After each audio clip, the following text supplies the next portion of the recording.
Today's video is brought to us by Firearms Legal Protection. Firearms Legal Protection is a legal defense program for lawful gun owners with a 24/7 emergency hotline and plans designed specifically for self-defenders.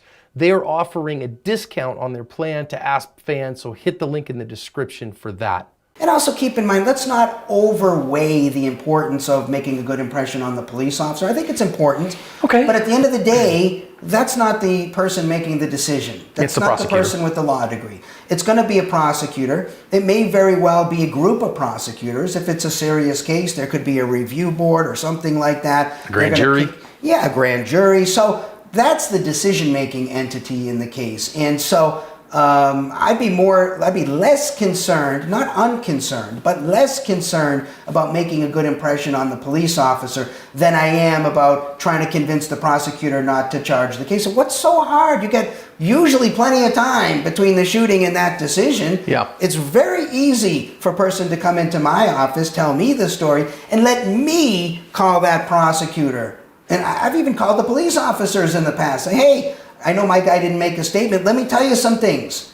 He's authorized me to tell you this, and this. I can even do that at the scene. I've done that at the scene, not personally at the scene, but people sometimes will say, look, right after a shooting, I want to speak to my lawyer. Very smart thing to say. The lawyer's going to say, shut up.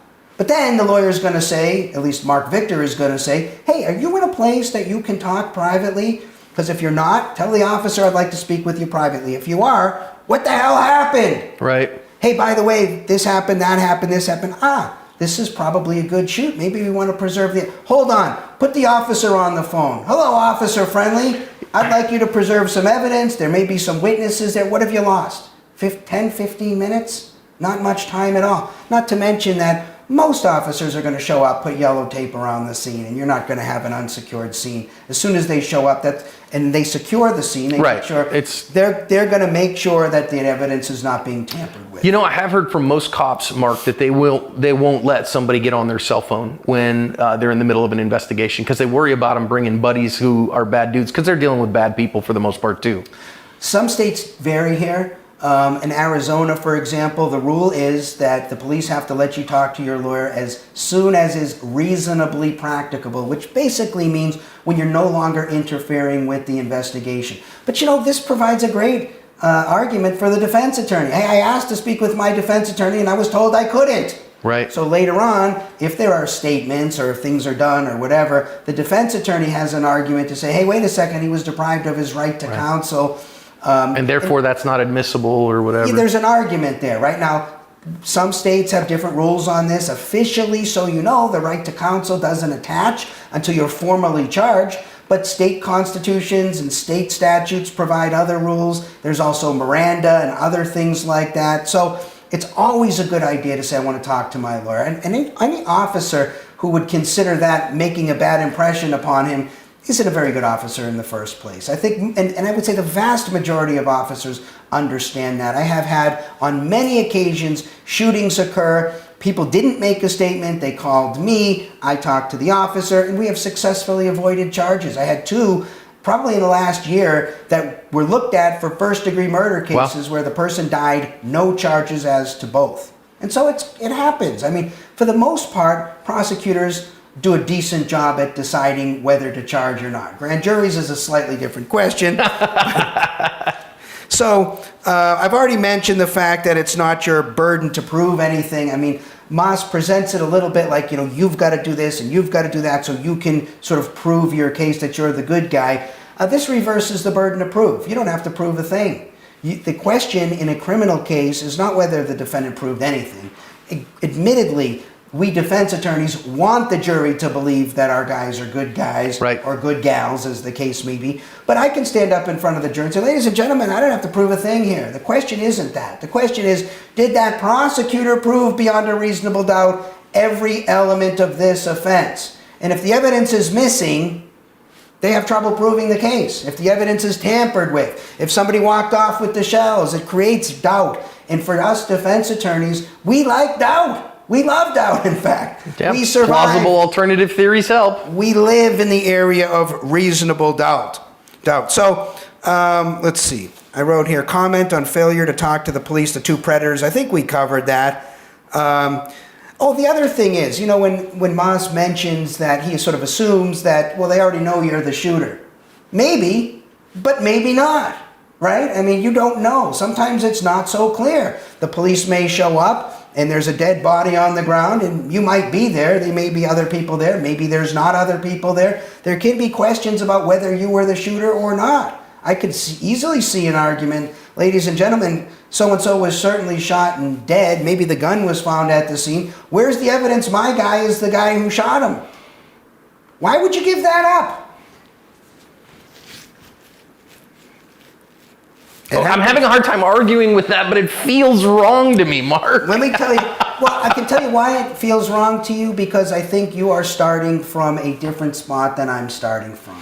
Yeah, I mean, you're looking at a lot of gray areas. You're starting from the good guy with the good shoot perspective. Yeah. I'm starting from the maybe good guy, maybe bad guy, maybe good shoot, maybe bad shoot, maybe gray area shoot. People hire me to get them out of a situation, okay? As an advocate. They don't hire me to sort of get justice done. My job is to be an advocate for my client and make the government dot the I's and cross the T's and prove every element. Yeah, and you know, my job as a defensive trainer is to get people to not do the gray area and the bad guy stuff, but only do the very righteous stuff. Right. So we have slightly different things we're talking missions about here, right? Very important. The thing that probably made my head explode, that Mas said, is this question. Just want to let you know, I can't think of any reason why you might not say, look, I'll testify against the guy, or you're going to get full cooperation from me after I talk to my lawyer. Well, that's great if you are going to get full cooperation, but what happens if the guy says that, especially in front of the body cam? Hey, look, man, I want to talk to my lawyer. I'm going to testify. You'll get full cooperation. Then he comes in and talks to the lawyer, and the lawyer says, you know, there's an argument here that maybe this was a bad shoot. Maybe you thought it was a good shoot. You're shooting because somebody is stealing your TV, and I point out deadly force to protect property, generally a bad idea. Maybe it was to protect property. Maybe it wasn't. We got a few issues. Maybe we'll do this case differently, and we won't have you testify because they can't prove the case. Wouldn't that going to be interesting when the prosecutor pulls out the videotape of you saying, I basically agree to testify against this guy, or I basically are telling you right now, give you full cooperation. Well, we wanted you to come in and give a full statement, and he said no.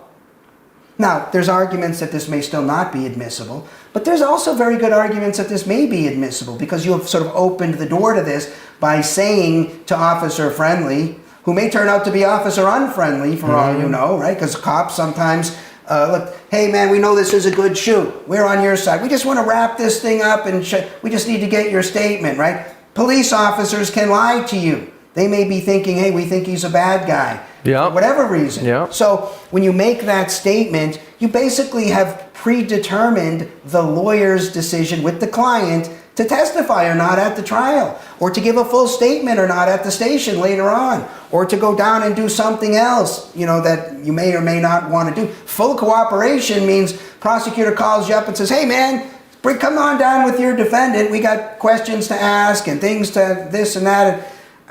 I don't want to be deprived of the ability to say, sorry, we'll pass. You guys prove your case.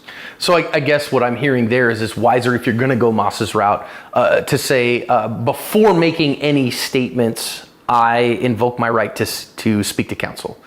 Look, that sounds positive, but it's much more neutral. Here's what I like. I like just shut up. Just shut up works great. Okay. And when I say just shut up, okay, give them your name.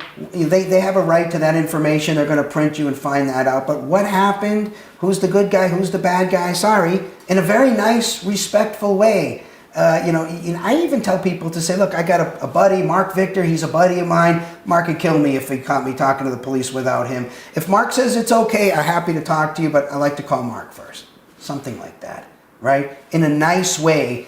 I'm not going to say anything until I talk to my lawyer. And by the way, it's always important to get the word lawyer or attorney out. And it's very important to not be equivocal about this. The statement, I think I want to talk to my lawyer, or maybe I should talk to my lawyer, or something like that is meaningless. Right. That gets you nothing. The statement that I want to talk to my lawyer. That's a very clear statement about wanting to talk to the lawyer.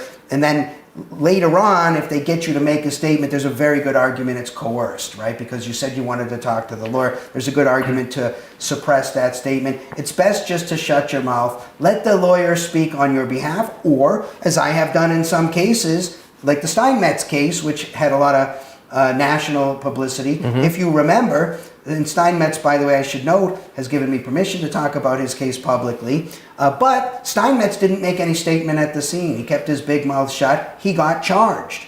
Later on, we reviewed everything. We talked about it. I understood what happened. We decided to do a press conference.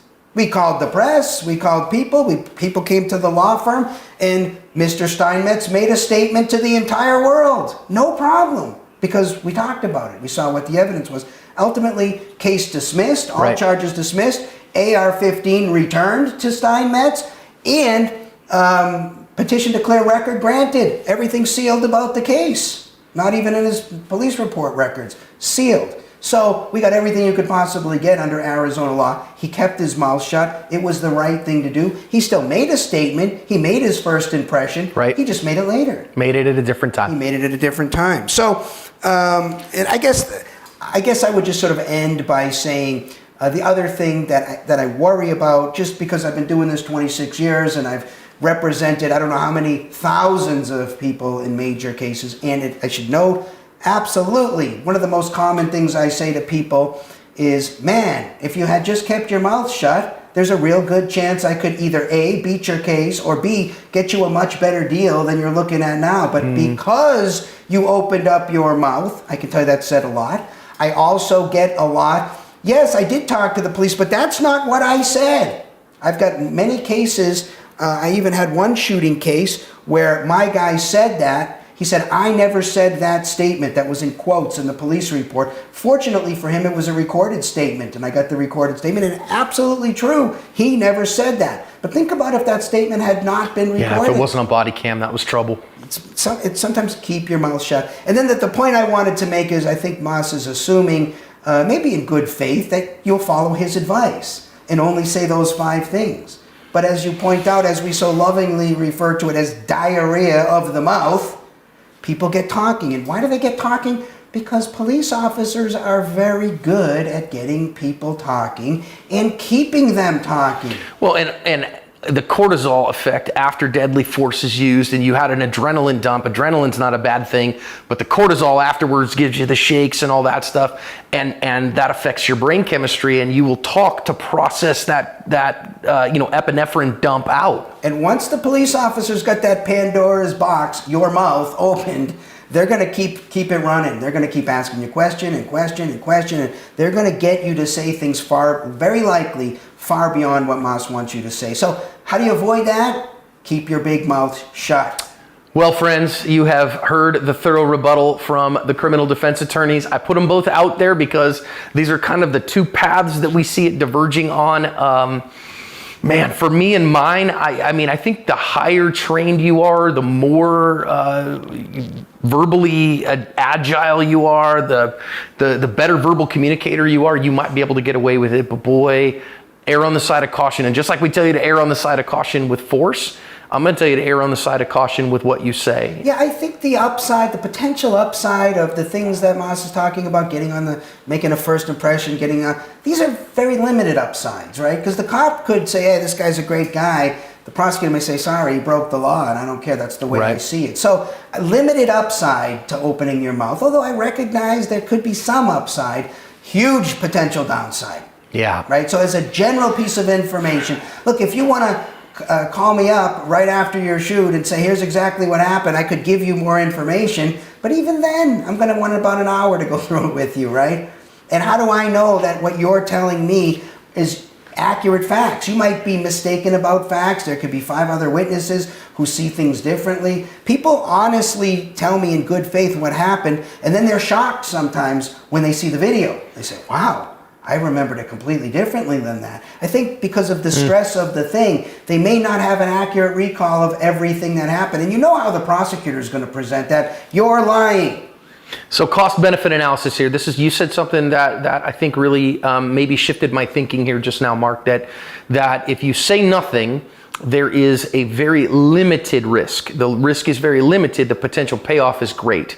If you say things, the potential risk is great. The potential payoff is limited. Very limited, very marginal, I would say. Almost frivolous, in my opinion. I mean, it's nice if the officer's on your side. That can definitely be helpful. But this officer's not going to be trying the case. This officer's not going to be making the decision on the charging, especially in a serious shooting case. And so, if you kind of take a Pascal's wager approach to this, you're probably better off. The risk is too great and the payoff too little to take that risk, and you're better off just, I want to speak to my attorney.